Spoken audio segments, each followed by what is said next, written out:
YouTube நேயர்களுக்கு ஜெய் சீனிவாசன் குருஜி அன்பார்ந்த வணக்கங்கள். உங்க அனைவருக்கும் ஜெய் சீனிவாசன் டிவி தமிழ் சேனலுக்கு அன்புடன் வரவேற்கிறேன். குரு பிரம்மா குரு விஷ்ணு குரர் தேவோ மகேஸ்வரஹா குரு சாக்ஷாத் பரபிரம்மா தஸ்மை ஸ்ரீ குரவே நமஹ.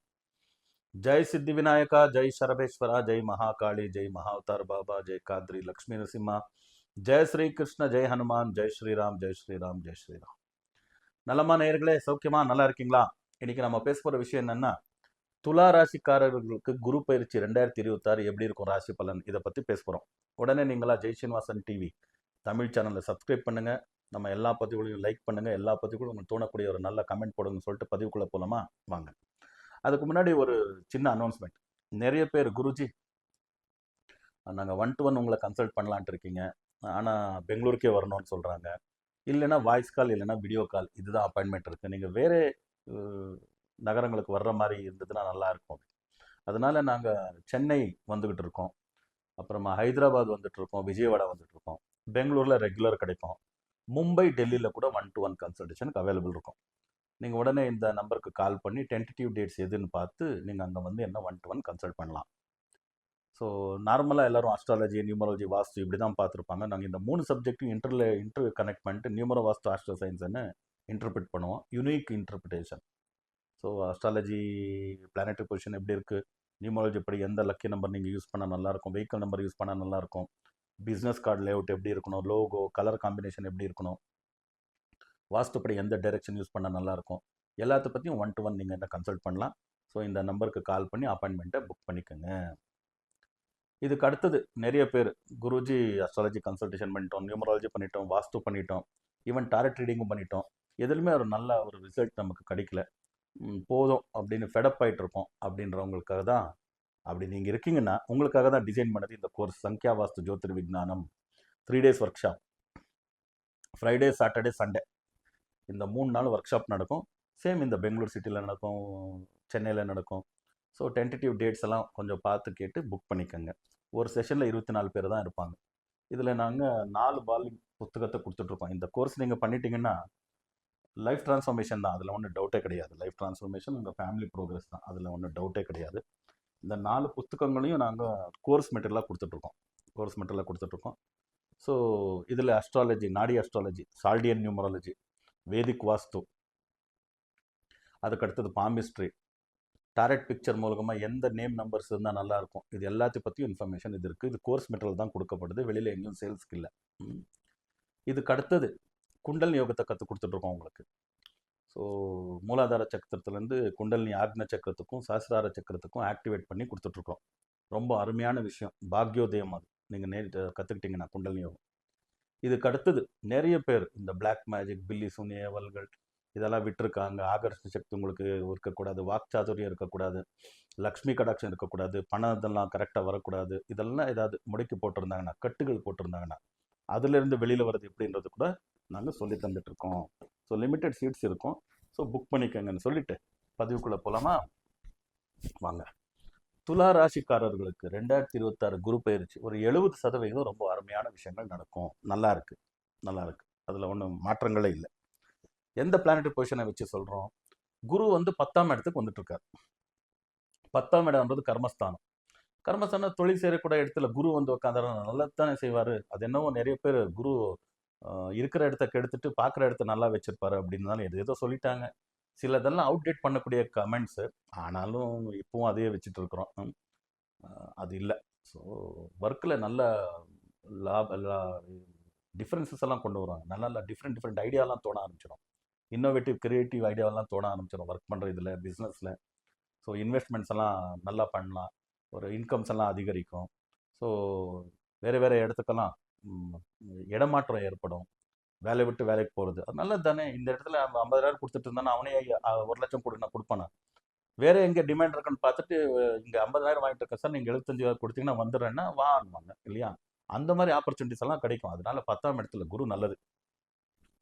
அதுக்கு அடுத்தது ராசியாதிபதி சுக்கிரன் துலா ராசிக்கு, அவர் 9ஆம் இடத்துல இருக்கார். யாரோட இருக்காருன்னா 9ஆம் அதிபதி பாக்கியஸ்தானாதிபதி புதனோட இருக்கார். சொந்த வீட்டில் இருக்கார் புதன், பாக்கியஸ்தானாதிபதி. ஸோ சுக்கிரனும் புதனும் சேர்ந்தாச்சுன்னா லக்ஷ்மி நாராயண யோகம், அருமையான விஷயங்கள் இல்லையா? ஸோ இது எல்லாமே நல்ல பிளானட்டரி பொசிஷன். 7ஆம் இடத்துல செவ்வாய், அதுவும் பரவாயில்ல. ஓகே. ஸோ கேது 11ஆம் இடத்துல, ரொம்ப அருமையான விஷயம். லாபஸ்தானத்தில் கேது, லாட்ரி யோகம் இருக்குது. ஸோ எப்போ கொடுத்த பணம் அது திருப்பி வந்துடலாம். ஓகே. இன்வெஸ்ட்மெண்ட் வந்து 4-5 இடத்துல பண்ணி ப்ராஃபிட் வாங்கலாம். லாட்ரி விலை யோகம் இருக்குது. பிளட்ஜ்டு கோல்டு வாங்கிட்டு வரலாம். வெஹிக்கிள்ஸ் பர்ச்சேஸ் பண்ணலாம். பையிங், செல்லிங், லேண்டு, வீடு கட்டுறது, வாங்குறது, விற்கிறது, நல்ல ப்ராப்பர்ட்டி இது பண்ணுறது, பர்ச்சேஸ் பண்ணுறது எல்லாமே நல்லாயிருக்கும். ஸோ ஃபினான்ஷியல் ரீதியாக all aspects, physically, mentally, financial நல்லா தான் இருக்கும். இப்போ கேட்டகரி வைஸ் பார்ப்போம். எஜுகேஷன் ஃபஸ்ட் பார்ப்போம். எஜுகேஷனில் இருக்கிறவங்களுக்கு, primary school, middle school, high school படிக்கிறவங்களுக்கெல்லாம் ஒன்றும் பிரச்சனை இல்லை. அருமையான ஸ்காலர்ஷிப் வாங்காங்க, மெரிட் வாங்காங்க, நல்ல நல்ல ஸ்கூல்ஸ் அட்மிஷன்ஸ் கிடைக்கும். அத்லெட்டாக இருந்தால் நல்ல அவார்ட்ஸ் ரிவார்ட்ஸ் எல்லாம் கிடைக்கிற வாய்ப்புகளெல்லாம் இருக்குது. இந்த பியூசிக்கு மேலே இருக்கக்கூடிய ஸ்டூடெண்ட்ஸ், கிராஜுவேஷன், போஸ்ட் கிராஜுவேஷன் இதெல்லாம் பண்ணிகிட்டு இருக்கிறவங்க, வெளி ஊரில் ஹாஸ்டலில் படிச்சுட்டு இருக்கிறவங்க, வெளிநாட்டில் படிச்சுட்டு இருக்கவங்க, இவங்களுக்கெல்லாம் பேட் ஹேபிட்ஸு, பேட் கம்பெனினெல்லாம் வந்து லவ் அஃபேர் இந்த மாதிரிலாம் ஏற்பட்டு அப்பா அம்மாவுக்கும் பிரச்சனை, ஸ்கூல் இன்ஸ்டியூஷனில், காலேஜ் இன்ஸ்டியூஷன் வந்து பிரச்சனை, என்கொயரிஸ், நானும் இப்படி ஆகிட்டேன்னு அவங்களுக்கே நம்ப முடியாது, அந்த மாதிரி இருக்கும். நம்ம பையன் பொண்ணா இப்படி ஆகிட்டாங்கன்னு பேரண்ட்ஸ்க்கும் ஒரு அதிர்ச்சி தான். அதனால கொஞ்சம் ஜாக்கிரதையாக இருங்க. இது விட்ட நெக்ஸ்ட் கேட்டகரி ஒர்க்கில் 3 கேட்டகரி. Business first. பிஸ்னஸில் இருக்கிறவங்களுக்கு நல்ல ப்ராஃபிட். ஃப்ரம் காய்கறி விற்கிறவங்கள பிடிச்சி வெள்ளி தங்கம் விற்கிறவங்க வரைக்கும், அது export, imports, share, stock market, cinema, production, medicine, so இது எல்லாத்துலேயுமே, ஃபுட் அண்ட் பேவரேஜஸ் எல்லாத்துலேயுமே நல்ல ப்ராஃபிட் பார்ப்பாங்க. அருமையான ப்ராஃபிட் இருக்குது. ரெண்டாவது, ப்ரைவேட் செக்டரில் ஒர்க் பண்ணுறவங்க. ப்ரைவேட் செக்டரில் ஒர்க் பண்ணுறவங்களுக்கு இடமாற்றங்கள் ஏற்படும். நல்ல நல்ல டீம் அமையும். சிஇஓ, ஜென்ரல் மேனேஜர், இந்த மாதிரி நல்ல நல்ல போஸ்ட் எல்லாம் கிடைக்கும். வெளி ஊர் போட்டு போய் ஒர்க் பண்ணலாம், வெளிநாட்டுக்கு செல்லலாம், வெளி ஸ்டேட்டுக்கு போய் ஒர்க் பண்ணலாம். ஸோ நல்ல விஷயங்கள் நடக்கும். இன்னும் கவர்மெண்ட்டில் இருக்கிறவங்களுக்கு தான் பிரச்சனை. இப்போ இந்த சமீபத்தில் பார்த்துட்டு இருக்கீங்களா, எல்லா அரசியல் தலைவர்களுக்கும் போதும்டா சாமின்ற அளவுக்கு கன்ஃபியூஷன். உலகம் முழுவதும் நீங்கள் அரசியலில் பார்த்தீங்கன்னா கணிக்கவே முடியல என்ன நடக்குதுன்னு. ஏன்னா சிம்ம ராசியில் கேது வந்து உட்காந்து என்னென்ன கன்ஃபியூஷன் பண்ணி வச்சிருக்கு அப்படின்னா நீங்களே பார்த்தா வியந்துருவீங்க. ஜெயிச்சிட்டாரா இவர் அப்படின்னு நினச்சா, ஜெயிச்ச மாதிரி இருக்கு, இன்னும் ஜெயிக்கல, இது மாதிரி இருக்கு, இன்னும் நடக்கல, அப்படிங்கிற மாதிரி தான் கவர்மெண்ட் போயிட்டு இருக்கோம். எல்லா கவர்மெண்ட்டும் அப்படிதான் இருக்கும். அதனால கவர்மெண்ட் ஊழியர்கள் இருக்கணும். அவங்க எல்லாம் 5 வருஷத்து வந்து போயிடுவாங்க. பொலிட்டிஷியன்ஸ் எல்லாம் கவர்மெண்ட் சர்வெண்ட்ஸ் அப்படி இல்லையா, 60 வருஷம் ரிட்டையர்ட் ஆகிற வரைக்கும் இருக்கணுமே. பேராமீட்டரில் ஒர்க் பண்ணுங்க, இல்லைன்னா உங்கள் மேலே நோட்டீஸ், என்கொயரி, சஸ்பென்ஷன், பனிஷ்மெண்ட் வரைக்கும் வரலாம். கேர்ஃபுல்லாக இருங்க. அதுக்கடுத்தது நெக்ஸ்ட் கல்யாணத்துக்கு இருக்கிறவங்க போஸ்ட்போன் பண்ணிட்டா நல்லது. 7ஆம் இடத்துல கேது, செவ்வாய் இருக்கிறதுனால. குருஜி 32 ஆயிடுச்சு, 34 ஆயிடுச்சு அப்படின்னா போங்க. ஆனால் 2 தடவை 3 தடவை பயோடேட்டா செக் பண்ணுங்க. எப்படி மேட்ச் மேக்கிங் கரெக்டாக இருக்கா இல்லையா, அவங்க சொன்ன ஃபினான்ஷியல் ஸ்டேட்டஸ் என்ன, வேலைக்கு போகிறது என்ன இருக்குது, எல்லா விஷயங்களும் டபுள் செக்அப், ட்ரிபிள் செக்அப் பண்ணிட்டு கல்யாணத்துக்கு போகலாம். குழந்தைக்கு போகிறவங்க அவங்களும் போஸ்ட்போன் பண்ணிட்டா நல்லது. குருஜி ஏஜ் பார் ஆகிட்டு இருக்கு, நேச்சுரலாக நடந்தால் விட்டுருங்க. சில பேர் நான் ஐவிஎஃப் போயிட்டு இருக்கேன், செரகசிக்கு போயிட்டு இருக்கேன், அதெல்லாம் நிறைய பணம் செலவாகும் இல்லையா. 5ஆம் இடத்துல ராகு இருக்கிறதுனால ஃபெயில் ஆகிற சான்ஸ் அதிகமாக இருக்கும். அதனால போஸ்ட்போன் பண்ணிக்கோங்க. இன்னும் நெக்ஸ்ட்டு பையிங், செல்லிங் எல்லாம் நல்லா இருக்குன்னு சொல்லிட்டு, லாட்ரி யோகாலாம் நல்லா இருக்குன்னு சொல்லிட்டேன். ஸோ வெஹிக்கிள் எல்லாம் வாங்கிக்கலாம்னு சொல்லிட்டு இதெல்லாம் ப்ளஸ் பாயிண்ட் தான். இன்னும் மைனஸ் பாயிண்ட்டுன்னு பார்த்தா, துலா ராசியில் பிறந்திருக்கிறவங்க குழந்தைங்க வந்து பிரச்சனை மாட்டுவாங்கன்னு சொன்னேன் இல்லையா, அந்த கிராஜுவேஷன், போஸ்ட் கிராஜுவேஷன், அந்த பிரச்சனை ஒன்றுன்னா, அதுக்கு அடுத்தது துலா ராசியில் பிறந்திருக்கிறவங்க காமனாகவே 2 வீலர் 4 வீலர்லாம் கிரேஸ் நிறைய இருக்கும். பசங்க போய் 4 வீலர் 2 வீலரில் போய் கீழே விழுந்து காலில் ஃப்ராக்சரு, தலையில் அடிபட்டுருச்சு, ஏதோ ஒரு ரொம்ப மோசமான நிலைமையில் ஹாஸ்பிட்டல் அட்மிட் ஆகிட்டு இருக்கான், அந்த மாதிரிலாம் பிரச்சனைகள் வரும். அது இன்னும் தாங்க முடியாது. அதனால் 5ஆம் இடத்துல ராகு இருக்கிறதுனால பூர்வ புண்ணியஸ்தானன்றதை குழந்தையுடைய ஸ்தானம். மேல் ஃபீமேல் 2 பேருக்குமே இந்த மாதிரிலாம் ஆக்சிடென்ட்ஸு, சர்ஜரி, ஹாஸ்பிட்டலைஸ் நடக்கலாம். ஆல்ரெடி அந்த மேஜர் சில்ட்ரன்ஸ்க்கு infatuations, love affair, bad company, இது எல்லாமே ஒரு கொந்தளிச்ச மாதிரி இருக்கும் பிரச்சனை. அதனால ஜாக்கிரதையாக இருங்க. குழந்தைங்களுக்கு மட்டும் ரொம்ப சேஃப்டியாக ஹெல்மெட் போட்டு போகிறேன்னா 2 வீலர் கொடுங்க, 4 வீலர் கொடுங்க, நல்லா டிரைவ் பண்ணுறேன்னா. ஆனால் ஸ்பீடு குறைக்கணும் அப்படின்னு சொல்லிடலாம்.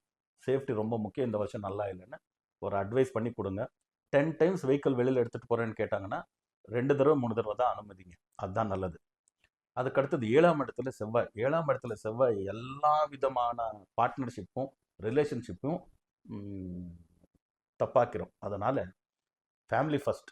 வேறு ரிலேஷன்ஷிப் பரவாயில்ல, ஃபேமிலியில் அப்பா அம்மா அண்ணன் தம்பி அக்கன் தங்கச்சி, அதில் அதிகமாக ஒய்ஃப் அண்ட் ஹஸ்பண்ட் எக்காரணத்துக்கும் ஸ்லிப் ஆஃப் த டங் எதுவுமே சொல்லாதீங்க. சொன்னீங்கன்னா தூர மாதிரி வாய்ப்புகள் எல்லாம் வந்துடலாம். 10-20 வருஷம் குடும்பம் நடத்தியிருக்கக்கூடிய கணவன் மனைவி பிரிவிற்கு கூட வாய்ப்புகள் இருக்குது. செவ்வாய் அந்த மாதிரி செஞ்சிடும் 7ஆம் இடத்துல இருக்கிறது. ஸோ இதுக்கு வந்து ஜாகிரதையாக பார்த்துக்கோங்க. இந்த 30% இதெல்லாம் வந்துருச்சு. இன்னும் 11ஆம் அதிபதி 8ஆம் இடத்துல இருக்கிறது நார்மல் ப்ராப்ளம் தான். ஸோ கொஞ்சம் ஜாகிரதை. ஸோ இதுலேருந்து வெளியில் வர்றதுக்கு என்ன பண்ணலாம்? எல்லாருக்கும் தெரிஞ்சது ஒன்றே தானே, டெம்பிள் சிட்டி கும்பகோணம். அதில் இருக்கக்கூடிய நவகிரகங்களை தரிசனம் பண்ணுங்க. எல்லா கோயிலுக்கும் போய் ஒரு அர்ச்சனை பண்ணி ஒரு 10-15 நிமிஷம் அங்கே அவ்வளோதான் முடிஞ்சிடும் அர்ச்சனை எல்லாம். இன்னொரு 15 நிமிஷம் அங்கே உட்காந்து ஒரு மெடிடேஷன் பண்ணுங்க. அந்த கிரகம் வந்து நமக்கு நல்லது செஞ்சுட்டு இருக்கிற மாதிரி ஒரு பாவனையோட ஒரு மெடிடேஷன் பண்ணுங்க. அதுக்கு அடுத்தது சந்திரன், ராகு, சனி, செவ்வாய், சூரியன் இந்த கிரகங்களுக்கு கோயிலில் மட்டும் முடிஞ்ச அபிஷேகத்தை கொடுங்க. அபிஷேகத்தை கொடுத்தீங்கன்னா கிட்டத்தட்ட 1 மணியாவது அங்கே இருக்க வேண்டி வரும். அந்த டைமில் கொடுக்க முடியல அப்படின்னா அபிஷேகத்துக்கு கொடுத்துட்டு பிரசாதத்தை அனுப்பி விடுங்கன்னு அட்ரஸாவது கொடுத்து காணிக்கை செலுத்திட்டு வாங்க. அதுக்கு கூடுதலாக எல்லா அனுஷ்டானம் நீங்கள் பண்ணிகிட்டு இருப்பீங்க. ஒரு ஜபமெல்லாம் பண்ணுறது, கோயிலுக்கு போகிறது, பூஜை பண்ணுறது. இதுக்கு மேலே இந்த வருஷம் முழுவதும் நவகிரக மந்திரம் நம சூர்யாய சந்திராய மங்களாய புதாயச்ச குரு சுக்ர சனி பியஸ்ச ராகவே கேத்தவே நமஹ. இந்த மந்திரத்தை மினிமம் 9 தடவை 108 தடவை இதை ஜபம் பண்ணிட்டு தான் வீட்டிலேருந்து வெளியில் கிளம்புறது பழக்கம் பண்ணிக்கோங்க. சந்திரனும் ராகு சனி செவ்வாய் சூரியன் இந்த கிரகங்களுடைய பீஜாட்சர மந்திரங்கள்னு கூகுளில் சர்ச் பண்ணுங்க, கிடைக்கும். அதையும் ஜபம் பண்ணுங்க, நல்லா இருக்குங்க. ठीक है. ஸோ உங்களுக்கும் உங்கள் குடும்பத்தின் அனைவருக்கும் சித்தி விநாயகர் சர்வேஸ்வர சுவாமி ஆயுர ஆரோக்கிய அஷ்டேஷத்தை அனுகிரகம் பண்ணிட்டு பிரார்த்தனை பண்ணிட்டு மறுபடியும் புதிய பதிவுகளுடன் உங்கள் சந்திக்கும் வரை உங்களிருந்து விடைபெறுவது உங்கள் ஜெயா ஸ்ரீனிவாசன் குருஜி. லோகா சமஸ்தா சுக்கினோ பவந்து, சர்வே ஜனா சுக்கினோ பவந்து, வசுதைவ குடும்பக்கம்.